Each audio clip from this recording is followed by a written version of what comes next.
monsieur, bonsoir. Merci de nous rejoindre à la une de ce journal. L'armée nationale populaire poursuit ses interventions à Ingzem et Tamanrasset pour désenclaver les régions touchées par les dernières intempéries. Ingzem où s'est rendue aussi une commission interministérielle. Inscription universitaire, 69,51% des nouveaux bacheliers orientés selon leur premier choix, annonce le ministre de l'Enseignement supérieur. Des mesures prises à l'approche de Eid al-Adha pour une meilleure organisation des points de vente des moutons et des abattoirs, surveiller les prix et mobiliser les vétérinaires jusqu'au jour de l'Eid parmi les recommandations aussi. Conférence de presse du président du Parlement sahraoui ce mardi. Khatri Addou est revenu sur les derniers développements de la question sahraoui à la veille de l'intervention de l'émissaire onusien Horst Köhler devant le Conseil de sécurité.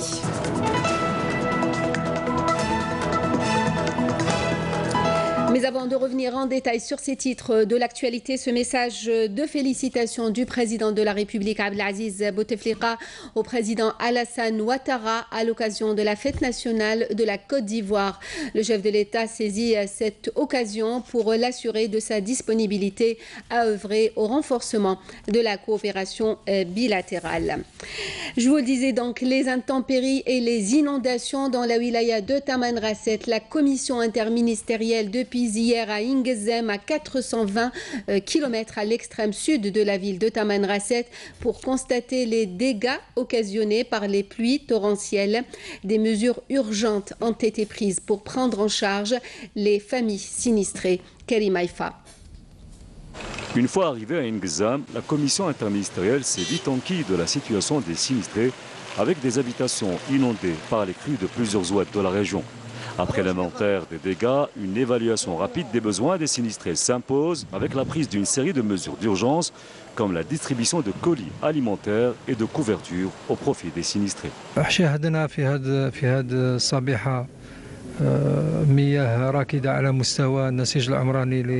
constaté depuis notre arrivée ce matin les eaux qui ont inondé pratiquement tous les quartiers de Ingzem. Il y a en ce moment des mesures d'urgence qui ont été prises. Tout d'abord pour pomper toute cette eau qui inonde la ville. Nous sommes également ici pour écouter les préoccupations des habitants de la ville et nous avons proposé la réalisation d'un projet pour la protection de Ingzem des inondations. Après une étude approfondie, ce projet sera proposé dans le cadre du travail de la commission interministérielle. ونظن بأنه هناك دراسة اللي يمكن الاعتماد عليها وسيتم اقتراح هذا المشروع في إطار أعمال اللجنة الوزارية المشتركة.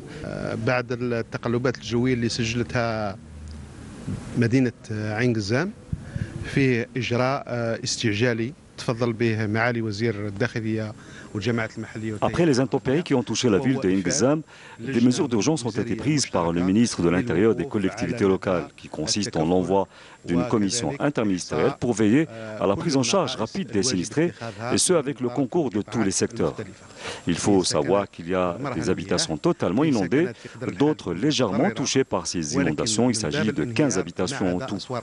Par ailleurs, je salue l'intervention rapide des équipes de secours, notamment les éléments de l'armée nationale populaire, qui encore une fois ont été présents aux premières heures après la catastrophe pour secourir les sinistrés et soutenir les autorités locales.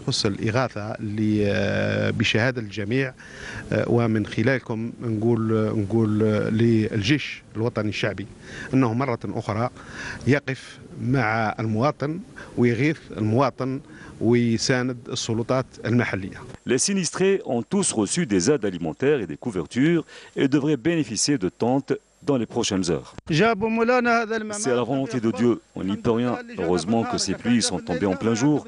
Si c'était pendant la nuit, beaucoup l'auraient payé de leur vie. Plusieurs maisons ont été détruites, mais Dieu merci, nos bêtes ont été sauvées. Nous aussi, nous sommes en vie. Et merci à l'armée, à la police et au gouvernement qui ont été là pour nous aider. D'autres mesures ont été prises par cette commission, à l'instar de l'élaboration d'une étude technique pour détourner le cours des eaux des oueds qui traversent la ville d'Ingzem, le renforcement des services de la protection civile en personnel et en matériel, ainsi que la réhabilitation des réseaux d'eau potable et des eaux usées et des routes. Et suite à ces inondations et sous la supervision directe du Haut Commandement de l'Armée nationale populaire, les interventions des unités de l'Armée nationale populaire se poursuivaient encore ce mardi à Ingezem et à Tamanrasset afin de désenclaver les routes et apporter aide et assistance aux citoyens touchés par les crues des Oued. Tous les moyens humains et matériels nécessaires ont été mis à disposition, à l'instar des tentes, de la prise en charge médicale, des vivres et les divers besoins du quotidien. Les unités de l'Armée nationale populaire demeurent mobilisées et prêtes à intervenir à tout moment pour apporter toute l'aide et l'assistance nécessaires aux citoyens de jour comme de nuit.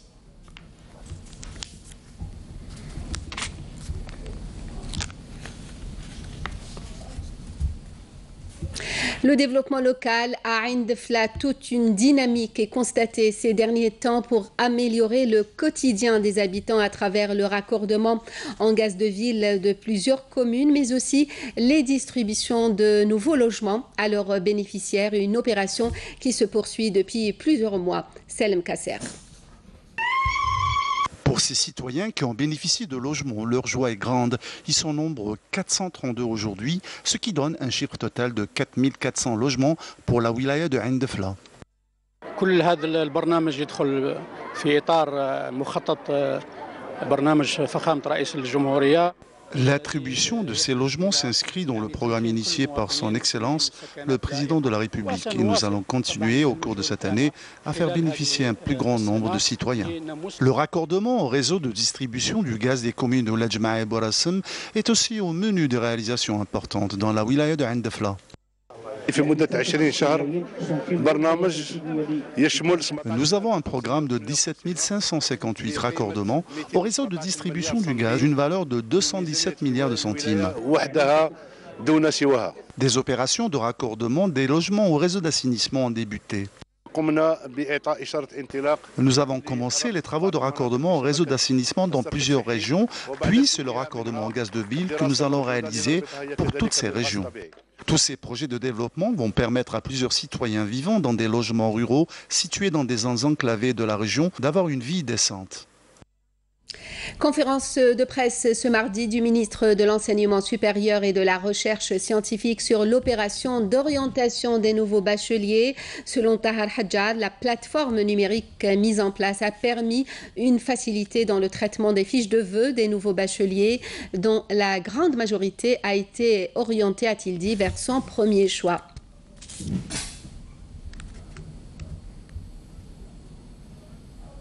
Je vous invite à écouter le ministre de l'Enseignement supérieur. Près de 70% des étudiants ont été orientés selon leur premier choix. C'était un point positif.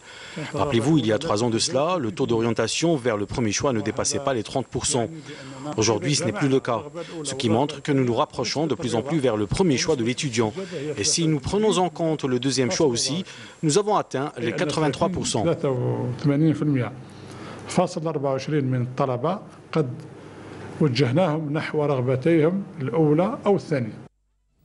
À l'approche de Eid al-Adha, des mesures ont été prises pour une meilleure organisation des points de vente des moutons, mais aussi des abattoirs. Surveiller les prix et mobiliser les vétérinaires jusqu'au jour de l'Eid font partie aussi de cette batterie de mesures. Melika Bellel. La société algérienne s'apprête, à l'instar des autres pays musulmans, à fêter l'Aïd al-Adha dans quelques jours seulement. Et pour assurer un bon déroulement de cette fête religieuse, des mesures ont été prises par le ministère de l'Agriculture et de la Pêche.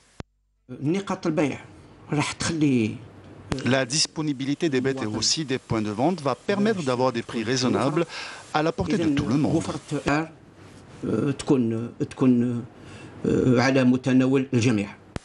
Renforcer le nombre de vétérinaires au niveau des services agricoles, déterminer les lieux de vente des cheptels, l'accompagnement des cheptels en déplacement sont parmi les mesures prises par les services concernés.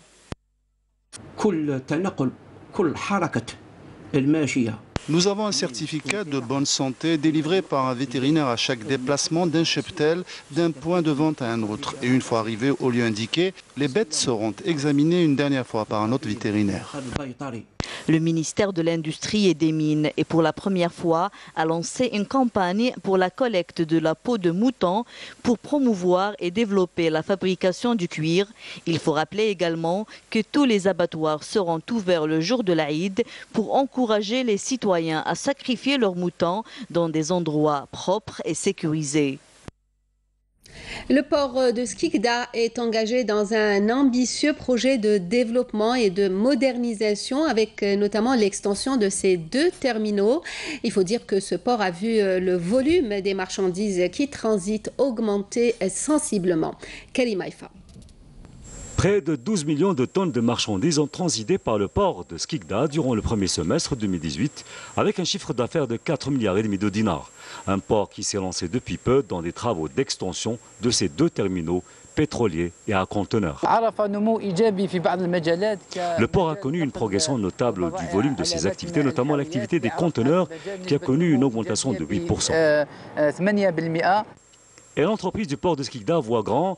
Elle s'est lancée depuis peu dans une opération d'extension de l'infrastructure portuaire avec pour objectif d'augmenter sa capacité de stockage.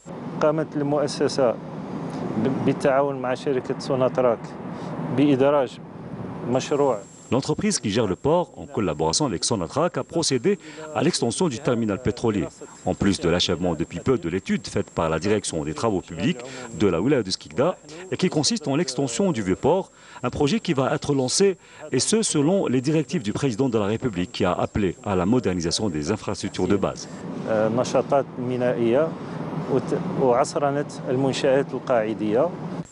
Une modernisation qui a bénéficié d'une enveloppe de 8,5 milliards de dinars avec des investissements dans les infrastructures de base et le matériel fixe et roulant dans le port, facilitant ainsi les services rendus aux partenaires économiques du port. On a un maillon de la chaîne de logistique. On a fait trois expéditions, entre autres la pomme de terre.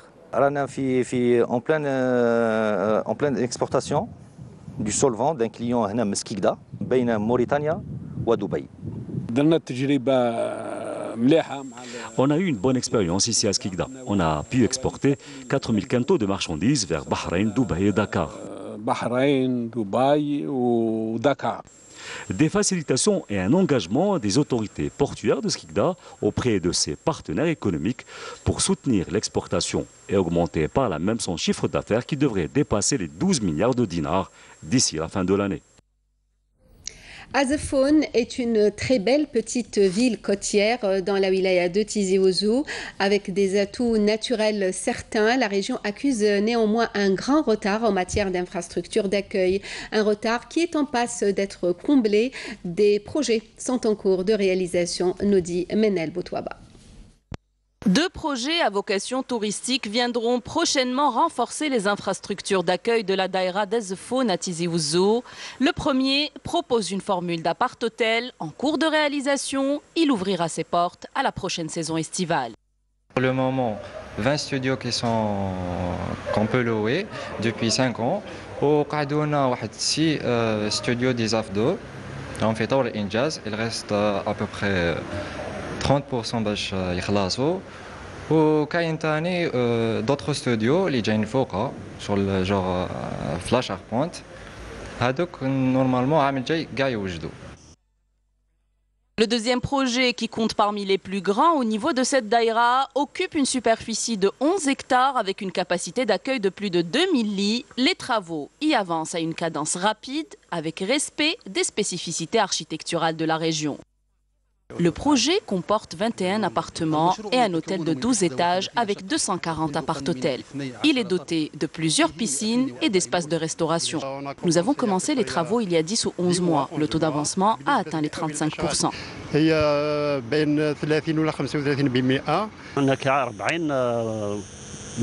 40 projets touristiques sont actuellement en cours de réalisation. Ils pourront générer jusqu'à 2500 postes d'emploi. Ces projets permettront d'accroître la capacité d'accueil de la wilaya à un nombre total de 5300 lits.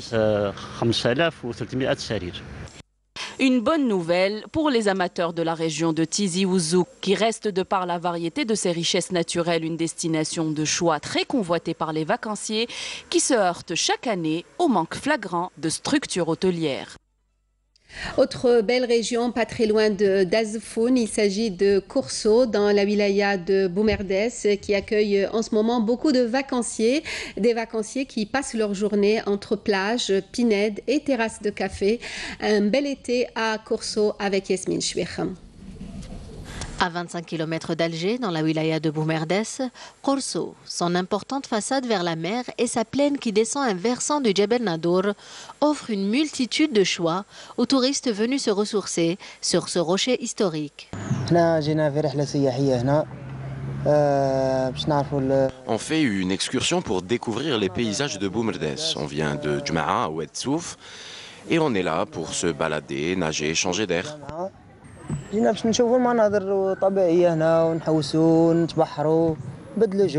En plus du tourisme classique, les lieux semblent inspirer et donner de nouvelles idées à certains groupes d'amis.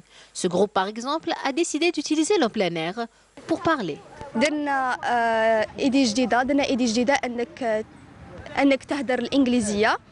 Nous avons créé un nouveau concept qui est celui de pratiquer l'anglais.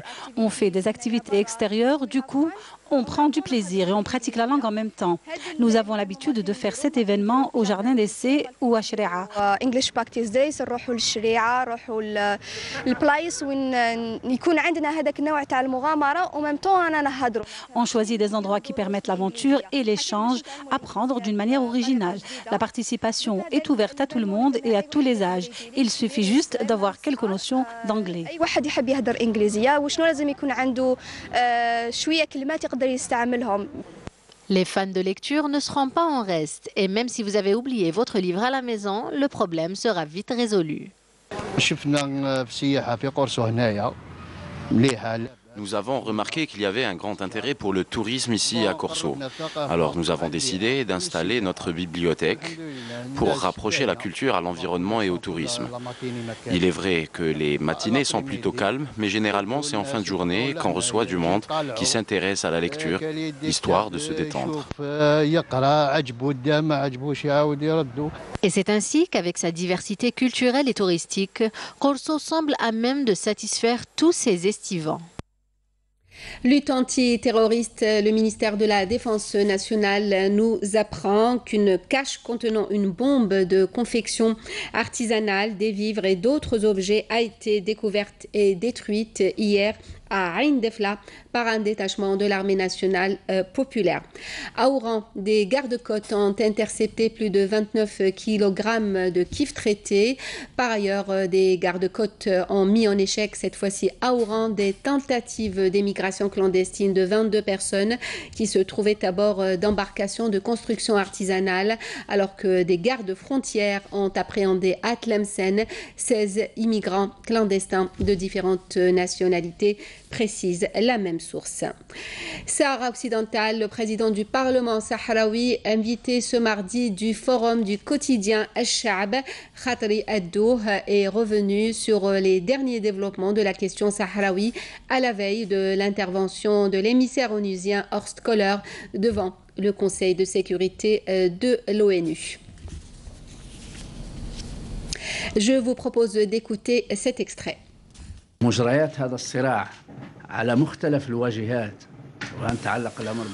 Aujourd'hui, le conflit avec le colonisateur marocain est plus connu à travers le monde et à tous les niveaux, que ce soit au plan politique, diplomatique, juridique et celui des lois. Aujourd'hui, la question sahraoui est parmi les causes qui intéressent le plus la communauté internationale, particulièrement les Nations Unies. La question sahraoui a réalisé beaucoup d'acquis au moment où l'occupant marocain connaît une série d'échecs avec ses tentatives de dévier l'opinion internationale du juste combat du peuple sahraoui.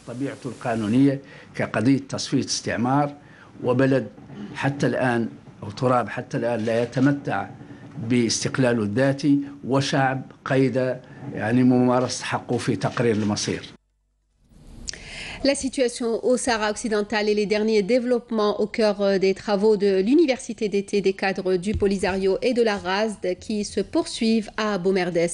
Naïma Chekchek.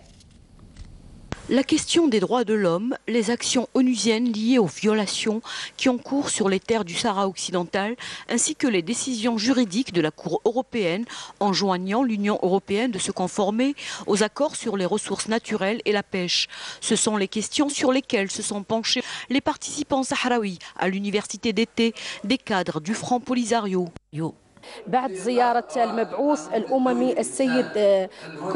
Après la visite au Sahara occidental de l'envoyé onusien M. Kohler, qui s'est mis au fait de la réalité des Sahraouis dans les territoires occupés, nous n'avons encore vu aucune évolution concernant les droits de l'homme. Les forces d'occupation commettent toujours des crimes contre les Sahraouis. Parmi ceux-ci, la répression d'une manifestation qui a coïncidé avec la visite de Kohler. Il y a des évolutions de la question sahraoui pourtant sur la scène internationale, à savoir la victoire historique lors du sommet de l'Union africaine, mais aussi la décision juridique de la Cour de l'Union européenne liée à l'arrêt des activités de pêche entre l'Europe et le Maroc. Les décisions successives de la Cour européenne liées à la question sahraoui ont clairement établi que tout accord allant à l'encontre de nos territoires sont nuls et non avenus, puisque la Cour a affirmé que le Sahara occidental et le Maroc sont deux pays distincts. Et l'on sait très bien qu'en octobre prochain, le Conseil de sécurité de l'ONU se penchera sur le rôle de la MINURSO quant au renouvellement ou à la suspension de sa mission, et ce, à la lumière de la recherche de nouveaux mécanismes pouvant faire bouger les choses sur la question du conflit au Sahara occidental. Les participants ont également valorisé le rôle de l'Algérie qui s'est rangée sur la mise fin à la dernière colonie sur le continent africain. Ils ont affirmé que la question sahraoui s'inspire de la révolution algérienne du 1er novembre. Le Polisario est un mouvement de libération reconnu par 143 États à travers le monde. Il est normal que nous l'accompagnions, tout comme nous avons par le passé accompagné l'ANC, le ZANO, le Frélimo, la Guinée-Bissau et tous les autres mouvements de libération nationale. L'Algérie est un pays respectable qui respecte aussi la loi internationale. C'est ainsi que l'Algérie ne fait que demander l'application de la résolution onusienne 1514 qui reconnaît au peuple colonisé le droit à l'organisation d'un référendum en vue de l'autodétermination. La musique pour clore ce journal avec le festival de Djmila, une 14e édition dédiée exclusivement cette année à la chanson algérienne. Hassiba Abdallah.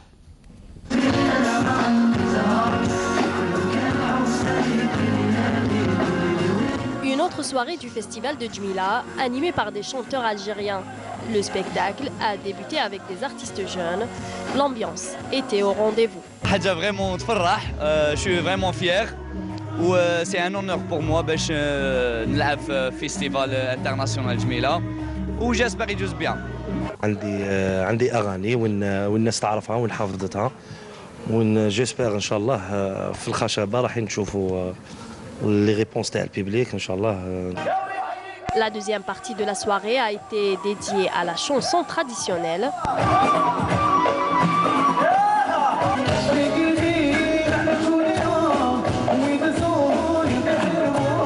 هذا الطبعة كانت جزائرية 100%. وهذا هو الشيء اللي كنا نحوسوا عليه باش تكون الاغنيه تاعنا زعما نزيدوا نعطيو لها كما نقولوا دفع اكثر ونهتموا بها اكثر.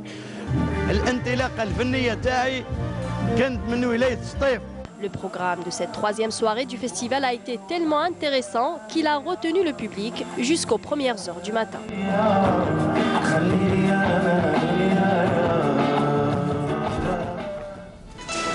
Avant de nous quitter, sachez que vous pourrez suivre juste après ce journal une page spéciale réalisée par Nakhla Al-Orbi sur la gestion du dossier de la migration clandestine en Algérie. C'était là la dernière information de ce journal, le rappel des principaux titres. L'armée nationale populaire poursuit ses interventions à Ingezem et à Tamanrasset pour désenclaver les régions touchées par les inondations. Ingezem où s'est rendue une commission interministérielle. Préinscription universitaire, 69,51% des nouveaux bacheliers orientés selon leur premier choix, annonce le ministre de l'Enseignement supérieur. Des mesures reprises à l'approche de Eid al-Adha pour une meilleure organisation des points de vente des moutons, mais aussi des abattoirs, surveiller les prix et mobiliser les vétérinaires parmi les recommandations aussi. La conférence de presse du président du Parlement sahraoui ce mardi, Khatri Addouh, est revenu sur les derniers développements de la question sahraoui à la veille de l'intervention de l'émissaire onusien Horst Köhler devant le Conseil de sécurité. Merci à vous de nous avoir suivis. Vous pouvez revoir nos programmes sur notre site internet, la page Facebook et la chaîne YouTube de Canal Algérie. Pour le journal à 20h, l'édition en arabe. Demain à midi, Nejma Halash. Nous, on se retrouve à 19h. Passez une bonne soirée.